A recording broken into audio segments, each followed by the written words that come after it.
শরীফে আল্লাহ তাআলা স্পষ্ট কোরআন শরীফে আছে মুনাফিকের প্রথম চিহ্ন, মুনাফিকের হাদিসেও চিহ্ন আছে, কোরআনেও আছে। আল্লাহ তাআলা বলছে মুনাফিকের এক নাম্বার চিহ্ন কি, কোরআনে বলছে ওয়া ইযা কামু ইলাস সালাতি কামু কুসালা। মুনাফিক কাকে বলে? আল্লাহ কোরআনে বলছে তারা যারা নামাজ আদায় করে অলস ভাবে, নামাজ পড়ে না, এটা না, আগেই বলছি যে নামাজ পড়ে না তারে কোনো কি নাই, তে কিচ্ছুই না, তে পায়জামাও না, ফ্যানও না, হাফ প্যান্টও না, ফুল প্যান্টও না, এটা প্লাস্টিক, এটা বাদ, আগেই বাদ, তারে নিয়ে কোনো কথা নাই, তার কোনো তুলনা নাই। হ্যাঁ, বেনামাজির কোনো তুলনা নাই, এটা জানেন? মানে এই কথাটা বুঝছেন নি, এটার অর্থ কি? বেনামাজির কোনো তুলনা নাই মানে কি?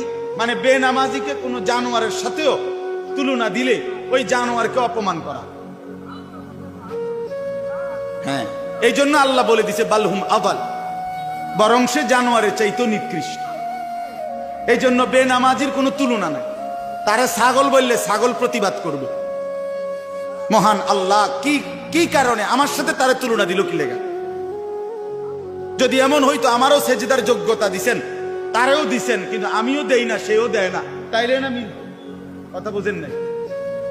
এ প্রতিবাদ করবে। কুকুর বললে কুকুরে প্রতিবাদ করবে, কুকুর বলবে মহান আল্লাহ পরারে বলেন আমার লোকে তুলনা দিল কেন এই নাফরমানবে? আমারে আপনি তো সেজদার যোগ্যতাই দেন নাই, তাকে তো দিছেন। কথাটা উড়ে দিয়েন না।